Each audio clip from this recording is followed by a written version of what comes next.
welcome back to my YouTube channel. It's been ages. I know it's been 12 days, I think 13 till the time I'll upload my next YouTube video. It's because I went off sick and I was completely on bed rest. I was what was going on last week. Then this week I had my night shift. Even today I came back from my night shift, but I thought of filming this video and just a small debut of my hoodie. It says neurosciences and it has my name written on it, so I thought of wearing this one for this particular video, and I got this one from my department last year as a Christmas gift. So this one is special. I literally wear it on every single night shift and मेरे को बहुत अच्छा लगता है like इस पे क्योंकि मेरा name है, so it just like says it all. What about me? So in this video we'll be talking about reality of being a RN in NHS UK. So बहुत सारे social media पे मैं reels वगैरह देख रही थी and बहुत सारे मेरे को लगा कि बड़ा like अच्छा मैसेज जा रहा है. It's a good career opportunity and through this video I don't want to demotivate any one of you. It's just to bring out more raw and real things so that you will be mentally prepared in order to tackle those things. It will become much easier for you to tackle those things rather than like setting unexpected like unrealistic standards of nursing and standards of everything in UK. कि जो भी point है जो मैं सोचती थी कि मुझे पहले से पता होना चाहिए जो कि रियलिटी है और मेरी एक्सपेक्टेशंस कुछ अलग थी, तो वो सारे पॉइंट मैंने इस वीडियो में कवर करने की कोशिश की है ताकि आपको भी और पता चले कि रियलिटी है कैसे क्या, एंड आपको ये भी पता चले कि मुझे क्या एक्सपेक्ट करके यहाँ पे आना है. So without doing further do let's get started. Number 1 point is reality of salary. तो मैंने अपनी प्रीवियस वीडियो में बताया कि मैं यहाँ पे 6 मंथ्स एक्सपीरियंस लेके आई थी और आप बैंड 5 नर्स बन के कितने पैसे यहाँ पे कमा सकते हो, कैसे बैंड 5 नर्स बनते हैं, सारी वीडियोस मेरे चैनल पे हैं. अगर आप देखो तो आपको पता होगा कि मैं कितनी सैलरी मेरे को मिलती है एंड आप बैंक शिफ्ट से कितना कमा सकते हो. तो अगर आपकी किसी की भी अगर मैं डीएम देखती हूँ, किसी एक का भी रिसेंटली डीएम आया था, बहुत ओवर एक्सपेक्टेशन वाला डीएम था कि आप कितने लाख सेव कर लेते हो. गाइज आप अभी फॉर एग्जाम्पल अगर आप मेरा एग्जाम्पल लो, मैं यहाँ 6 मंथ्स का एक्सपीरियंस लेके आई थी which is like counted as fresher. आप मेरे को फ्रेशर ही मान के चलो. एंड अभी स्टार्टिंग सैलरी आपकी, अगर आप लाखों में यहाँ पे सैलरी कमा रहे हो तो आपके खर्चे भी हज़ारों में होते हैं. अगर आप ओवर एक्सपेक्टेशन ये लेके आ रहे हो कि मैं उठा के 1.5-2 लाख सेव कर लूँगा, मैं 2.5 लाख सेव कर लूँगा, मैं तो और एक्स्ट्रा काम करूँगा, 14 दिन ही तो जाना होता है, कोई बात नहीं, बाकी के दिन मैं घर पे रहूँगा, मैं इतने पैसे कमा लूँगा. It's not like that. आपको अगर ओवर सेविंग करनी है, आपको अपनी सेविंग्स लेके जानी है 2 लाख तक, या आपको अपनी सेविंग लेके जानी है 1.5 लाख तक, उस लेवल तक लेके जानी है. मैं एक फ्रेशर की बात कर रही हूँ यहाँ पे क्योंकि जिसके पास एक्सपीरियंस है तो उसका थोड़ा डिफ़र होता जाता है एज अ बैंड 5 ऑल्सो. तो अगर फ्रेशर्स की बात करें, बट अगर आपको इतना अमाउंट सैलरी में मिल रहा है तो आपके खर्चे भी उसी हिसाब से होते हैं, आपके खर्चे भी फिर हज़ारों में है. तो अगर आपको एक अच्छा अमाउंट जैसे कि उस डीएम में था कि 1.5-2 लाख सेव कर लोगे, उतना सेव करने के लिए आपको एक्स्ट्रा काम करना पड़ेगा. और जितना इजी हमें लगता है कि यार 14 दिन ही तो जाना है हमें महीने में, तो मैं बाकी दिन क्या करूँगी, 16 दिन या बाकी दिन 13 दिन मैं क्या करूँगी, आराम से काम करूँगी एंड 13 दिन में से 7 दिन भी काम कर लिया तो ठीक है, मेरे इतने पैसे बन जाएंगे. आपकी सैलरी से तो टैक्स कट होता है, मैंने उस वीडियो में एक्सप्लेन किया था. NHS भी लाइक जो आप बैंक शिफ्ट करते हो उसमें से भी टैक्स कट होगा. एंड जब आप 12 घंटे की शिफ्ट करते हो, आप 2 लॉन्ग डे भी जब एक साथ करते हो ना, आप बहुत ज़्यादा थक जाते हो. यहाँ पे अगर आपके पास है कोई रोटी बना के देने के लिए या आपके पास है कोई उस चीज़ को सपोर्ट करने के लिए, तो वो तो बहुत अच्छा पर्क है. अगर वो भी काम कर रहा होगा तो वो बैलेंस आउट करोगे या जो भी आपका स्टफ है वो चीज़ अलग हो गई. बट जब आप अकेले रहते हो, 2 लॉन्ग डे भी टायरिंग होते हैं, नो मैटर आप कितने भी इजी डिपार्टमेंट में काम कर रहे हो या कितने भी हार्ड डिपार्टमेंट में काम कर रहे हो. सो 2 लॉन्ग डे के बाद भी आपको तीसरा लॉन्ग डे करने के लिए बहुत हिम्मत चाहिए. आप उठते हो सुबह, वो प्रॉपर 14 घंटे काउंट करो, आपका जाने का भी टाइम लगता है, आने का भी टाइम लगता है, फिर आपके 3 ब्रेक्स मिलते हैं नहीं मिलते, कितना बिजी है वो डे उस पर भी डिपेंड करता है. ओवरऑल मैं पर्सनली, मुझे तो लगता है 2 लॉन्ग डे के बाद मेरे अंदर तो हिम्मत नहीं होती तीसरा लॉन्ग डे करने की. इनफैक्ट अगर कोई मुझे ये भी बोलेगा कि 8 आवर्स की शिफ्ट कर ले, मेरे से नहीं होता. तो मैं काफ़ी अवॉइड करती हूँ बैंक शिफ्ट करने की एंड अपनी चीज़ों को कंट्रोल करना मैंने इस ईयर से सीखा है, how to manage like all my expenses and everything. तो अगर आपने ये ओवर एक्सपेक्ट कर रखा है कि आप लाखों में कमा भागने लगोगे, आते ही आप इतने इतने अमाउंट सेव करने लगोगे, you will save a good amount of money, no doubt you will save a good amount of money, and वो भी बिना बैंक शिफ्ट करे। पर अगर आप चाहते हो कि आप एक certain amount of money save करना चाहते हो, ऑब्वियसली उसके लिए आपको मेहनत करनी पड़ेगी, एक्स्ट्रा काम करना पड़ेगा। 2 दिन के बाद 3 दिन अगर छुट्टी होगी उसमें से 1 दिन कर लिया, which is good for you. And sometimes कभी कभी शिफ्ट इतनी ज़्यादा बिजी होती है, आपको लगता है कि I wasn't ready for this drama, I wasn't ready for this shit, so it's like that, so that's how I से थिंग्स। तो कभी कभी आपका मन भी नहीं होता, अगर एक्स्ट्रा शिफ्ट अवेलेबल भी होती है तो या तो आपके स्केड्यूल से मैच नहीं हो रही होती, या फिर अगर एक्स्ट्रा शिफ्ट अवेलेबल होती है तो आप टायर्ड होते हो। तो ये सारी चीज़ों को भी अपने दिमाग में रखा करो, ये रियल चीज़ें हैं जो एक ह्यूमन बीइंग की लाइफ में होंगी। आप थके भी होगे, कभी आपका स्केड्यूल मैच नहीं होगा, हर बार आपको महीने में 7 या 8 शिफ्ट करने का चांस भी मिलेगा, उसमें से आप 2-3 ही कर पाओगे। तो इतना ओवर एक्सपेक्ट करके नहीं चलना कि आप लाखों में इधर पे आके मशीन रखी हुई है और आप नोट छापना चालू कर दोगे, ये कार ले लोगे, वो कार ले लोगे। कार लेना भी आसान है, इनफैक्ट यहाँ पे बहुत सारी चीज़ें करना आसान है, पर अगर आप रील पे देख के ना, बहुत लोग रील डालते हैं कि मैंने नर्सिंग की वजह से ये कर लिया, वो कर लिया, उनके पास पैसिव इनकम के भी सोर्सेज हैं, वो खाली आपकी सैलरी से ही सारी चीज़ें अचीव नहीं कर रहे हैं। मेहनत करनी पड़ती है हमें, यहाँ पे भी हम मेहनत करते हैं, आपको पैसे मिलेंगे, अच्छा अमाउंट सेव करोगे, ज़्यादा आपके अंदर आपको नीड है, इनफैक्ट आपको लगता है कि आप कर सकते हो, go for it, do as many as shift you want and save as much as money you want, and अपने एक्सपेंसेस कंट्रोल करके और बहुत सारी चीज़ों को ध्यान में रखते हो आप अच्छा मनी सेव कर सकते हो। तो उसमें कोई डाउट नहीं कि आप पैसे सेव कर सकते हो, बट इतना लाइक हाइप लेके मत जाओ कि 2-2.5-3 लाख रुपए आप एक महीने में बचा लोगे, it's like unrealistic. So I don't want to like demotivate anyone कि पैसे सेव नहीं हो पाएंगे, पैसे सेव होंगे, मैं बार बार बोल रही हूँ, अच्छे से पैसे सेव हो जाएंगे। आपको एक्सपेंस कंट्रोल करना पड़ेगा, बहुत सारी चीज़ों का ध्यान भी रखना पड़ेगा, बट ओवर एक्सपेक्टेशन लेके मत आना कि सैलरी मतलब आप यूके जाके पैसे तोड़ने लगोगे, it's not like that. So unrealistic standards को कुछ भी सेट नहीं करना, दूसरों को देख के अपना आज दूसरों के 5 साल से कंपेयर नहीं करना, वो उस वहाँ तक पहुँचने के लिए उसको कितना टाइम लगा है, आप भी उस सर्टेन अमाउंट ऑफ टाइम के बाद वहाँ पहुँच जाओगे। Be as real as you can with all these facts and myths. So that's that for the reality of salary.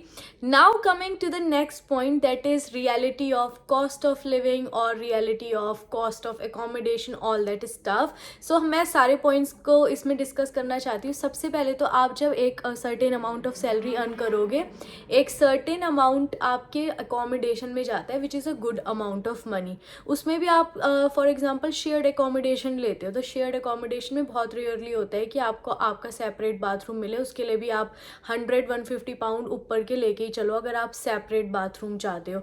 So I was paying a good amount of money for the separate bathroom, I had to share kitchen with 1 person। So it's a task guys. अगर आप ये सोच के आ रहे हो कि यार मैं इंडिया में तो इतने में तो पूरा घर मिल जाता है किराए पे, यहाँ एक कमरे के लिए इतना पैसा दे रहे हैं हम, तो अगर आप उतना अर्न भी कर रहे हो, मैं इसको पिछले पॉइंट से रिलेट करूँगी, तो आपको उतना स्पेंड भी कर रहे हो, तो आपका जो शेयर्ड एकोमोडेशन का भी एक अच्छा खासा रेंट हो गया है अब, और शेयर्ड एकोमोडेशन का रेंट दोगे, फिर आपकी यूटिलिटीज़ है, आपकी ग्रॉसरी हो गई, आने जाने का खर्चा हो गया, फिर वो भी आप जो स्पेसिफिकली अगर आपके कुछ प्रेफरेंसेस हैं आप वो खाते हो, आपको वो भी डील करना है। एंड फिर शेयर्ड एकोमोडेशन में जब आप रहते हो तो आपको अपने हाउसमेट से भी डील करना है। अगर आप किचन आपकी शेयरिंग में है तो 2-4 या 6 बंदे भी शेयर कर रहे होते हैं, डिपेंड करता है आप कौन सी एकोमोडेशन लेते हो और कितने बंदे शेयर कर रहे हैं।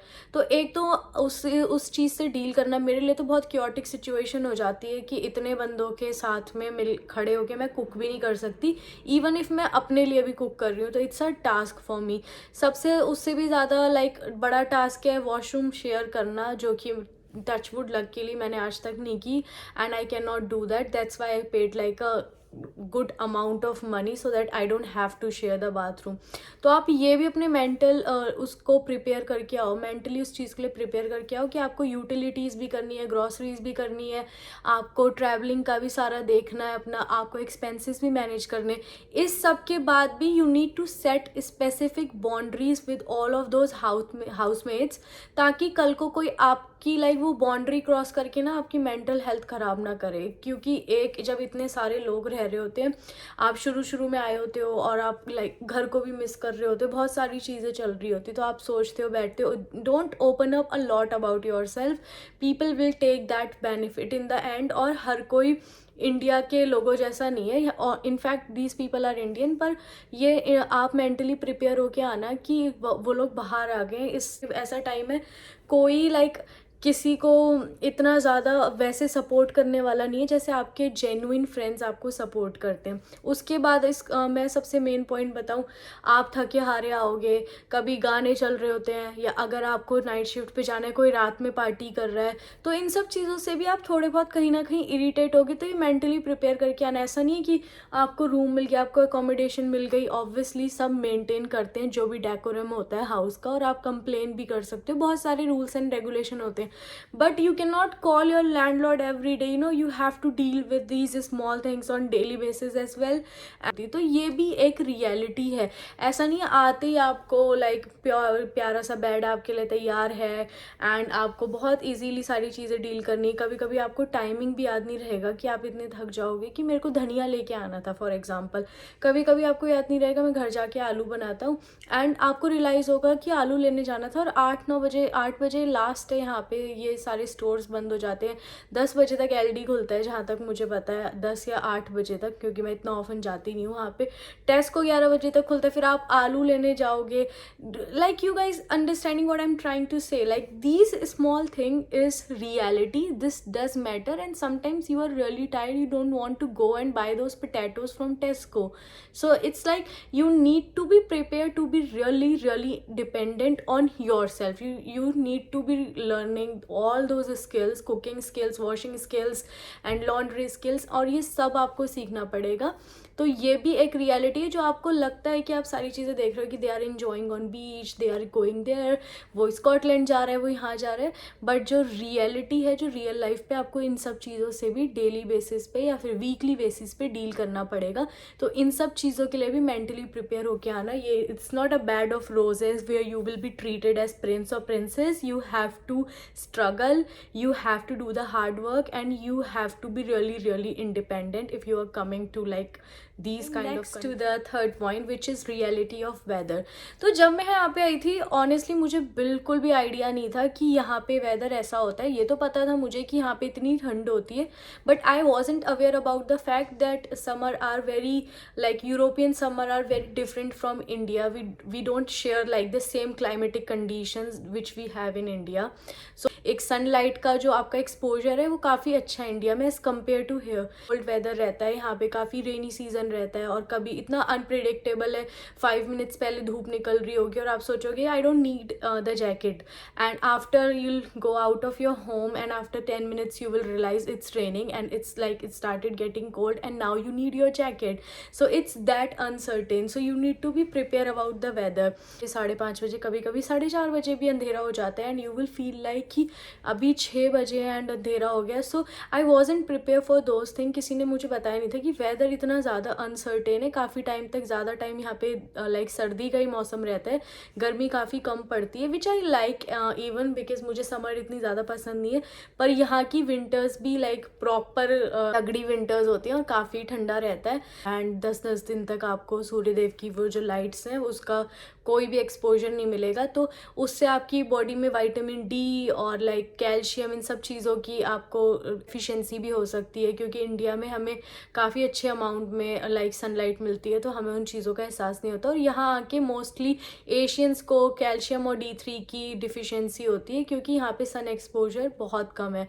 सो समटाइम्स यहाँ पे तो लाइक कुछ लोगों को सीजनल डिप्रेशन भी होता है, एंड विंटर्स में काफ़ी कॉमन भी है। आपको भी लगेगा कि इंडिया में तो 10-10 बजे तक ये चीज़ें खुली रहती थी, आप कहीं भी जा सकते थे, फ्रेंड्स के साथ आइसक्रीम खाने चले जाओ, मूड फ्रेश हो जाता है, आप चाय पीने चले जाओ, आप बाहर लाइक रोड पे कुछ ग्रॉसरी भी खरीदने चले जाओ तो आपको काफ़ी लोग दिखते हैं, and you will feel bit better, आपका थोड़ा सा मूड फ्रेश हो जाता है। यहाँ पे आप जाओगे आपको दूर दूर तक ज़्यादा बंदे दिखते नहीं हैं, एंड काफ़ी कोजी मॉल रहता है, सब अपने घर में ही रहते हैं क्योंकि विंटर्स ही ज़्यादा होती है यहाँ पे, एंड सब कुछ बंद हो जाता है 8 बजे 6 बजे तक, तो सब कुछ बंद हो जाता है, एंड 8 बजे इज़ लाइक द लास्ट। 8 बजे यहाँ पे आपको फील होगा कि रात के 12-1 बज गए इंडिया वाले, एंड कोई भी रोड पे इतना नहीं मिलेगा। तो आपको उन चीज़ों के लिए भी तैयार होना पड़ेगा, कहीं ना कहीं you will miss the life you have in India, so be ready for that. Emotional like जो थोड़ा सा होता है इमोशनली आपको ऑन एंड ऑफ लगता रहता है कि यार वहीं सही थे, एंड वो सारे मिक्सचर ऑफ इमोशंस आता है, but you need to be strong in order to deal with that. और मैं आपको बता रही हूँ तो मैं कुछ डीमोटिवेट करने के लिए नहीं बता रही हूँ, मैं आपको मेंटली प्रिपेयर करने के लिए बता रही हूँ, ताकि जब कल आप यहाँ पे आओगे तो आपको थोड़ा सा नॉर्मल लगेगा कि ये तो मुझे पता था कि वेदर ऐसा होगा। तो चीज़ें उतनी ज़्यादा सरप्राइजिंग वे में नहीं आती, काफ़ी इजीली आप उस चीज़ को फिर टैकल कर सकते हो। Coming next to the point, reality of health care, and I'm gonna be really honest in this one, and healthcare is really poor over here. So if I'll give you my example, I had like this toothache last year, और अप्रैल से बहुत ज़्यादा start हो गया था। I wasn't able to eat from my left side, and मैं सिर्फ right side से खा रही थी। और नेचुरल रिफ्लक्स होता है कि जब आप खाते रहते हो तो आप राइट की जगह आप लेफ़्ट साइड से भी खा लेते हो। बट मैंने जीपी अपॉइंटमेंट बुक की। यहाँ पे आप जब जैसे ही लैंड करते हो और जो भी आपका 1-2 दिन के बाद आप जीपी के पास रजिस्टर करते हो, यहाँ डॉक्टर वही होता है। एंड जीपी की अपॉइंटमेंट लेने के लिए पहले आपको कॉल करना होता है, आपको बुक करना होता है। तो आप आधा तो उसमें पिस्ड ऑफ हो जाओगे कि यार मेरे को इतना पेन है। अब अपॉइंटमेंट मेरे को मिली 2 वीक्स बाद की, तब तक मैं पैरासीटामोल खाती रहती थी, एंड इतना ज़्यादा पेन था, वो रेडिएट होता था like at the back of my neck and over this year. तो वो टॉलरेट करना, कभी कभी शिफ्ट पे भी अगर मैं धोखे से भी कुछ टच भी कर देती थी लेफ्ट साइड तो बहुत पेन होता था। After 2 weeks of getting appointment that GP, he only prescribed me the paracetamol. I even told him that I'm eating paracetamol, I'm having this paracetamol since like 2 weeks and it is like not helping me at all. But this is the reality. यहाँ पे health care इतना ज़्यादा poorly है, इतना ज़्यादा बेकार है। आप लाइक कितने पेन में होते हो, कितनी भी ज़्यादा इमरजेंट कंडीशन होती है, या तो आप डायरेक्टली इमरजेंसी जाओ ये छोटी मोटी चीज़ों के लिए भी, या फिर आप जीपी के लाइक वही पैरासीटामोल और नॉर्मल आपको आइवोप्रोफेन दे के वो ट्रीट करते रहेंगे, एंड आप बहुत फ्रस्ट्रेट हो जाओगे। मैं काफ़ी फ्रस्ट्रेट हो गई थी। एंड फिर मैं इंडिया गई जब अपनी एनुअल लीव पे, तब मैंने अपना टीथ सही कराया। पूरा बॉक्स लेके आई थी जिसमें मैंने सारी analgesics, motility drug, anti motility drugs, pain killers and vitamin C, vitamin A, vitamin D3, calcium, iron, and like I literally got this whole box full of medication, even the tubes as well, topical ointments for pain, topical ointments for fungal infection. तो मैं like 1-2 kgs तो medication लेके आई थी, क्योंकि GP और health care बहुत poorly. आप इस चीज़ को अपने दिमाग में रख के आना, एंड अपनी सारी दवाई, अपने सारे जो भी आप ट्रीटमेंट वगैरह लेते हो वो पहले से ही 3-4-5 मंथ्स के लिए, जितने मंथ्स के लिए लेके आ सकते हो लेके आना, because health care is not good at all. India में you have really good access to all those mini hospitals, big hospitals. थोड़ी भी प्रॉब्लम होती है तो आप तुरंत जाके इमरजेंसी में या किसी भी रैंडम या अपने फैमिली डॉक्टर को दिखा सकते हो, उसको एटलीस्ट कुछ तो हेल्प होगी। बट यहाँ पे ऐसा नहीं है, कुछ फैमिली डॉक्टर वाला कल्चर नहीं है, कुछ भी as such mini hospitals, private hospitals नहीं है। और अगर मैं प्राइवेट हॉस्पिटल में अपनी डेंटल केयर के लिए जाती भी, तो it's like the consultancy fees is 250 pounds, which is like equal to 25,000 rupees in India. So I thought of like going through the paracetamol phases so that I can tackle the pain. And then when I landed in India, the next thing I did was my tooth. Like that, I like all the points, but I don't like the healthcare point. That's that. I hope मैंने सारे points like की reality आपको दर्शाने की कोशिश की है, चाहे वो सैलरी से रिलेटेड हो, कॉस्ट ऑफ लिविंग से रिलेटेड हो, घर पे रहने से रिलेटेड हो, यहाँ के वेदर, हेल्थ केयर, किसी चीज़ से भी रिलेटेड हो। एंड आई होप आप पॉइंट समझने की कोशिश की होगी आपने। मैं किसी को डिमोटिवेट नहीं कर रही थी, जो रॉ पॉइंट्स हैं उन मिथ्स को ब्रेक करने की मैंने कोशिश की है। टेक्स टाइम, और सब चीज़ें हो सकती हैं, एक्स्ट्रा मेहनत भी लगेगी। आप अपने, और अगर आपकी कोई हॉबी हो उसको भी टाइम दो, और वेरियस सोर्सेज हैं इनकम जनरेट करने के, उन पे ध्यान देना चाहते हो उन पे दो। तो काफ़ी चीज़ें खाली सैलरी से नहीं आती हैं, मैं रिपीट करूँगी, पैसिव इनकम भी सोर्सेज होती है कुछ लोगों का। तो आप फ्लेक्स देखो, it's a good career opportunity, you will earn a good amount of money, but you need to control your expenses. And overall सारी चीज़ें जो मैंने इस वीडियो में एक्सप्लेन की हैं, आपको उन चीज़ों को भी डील करना पड़ेगा।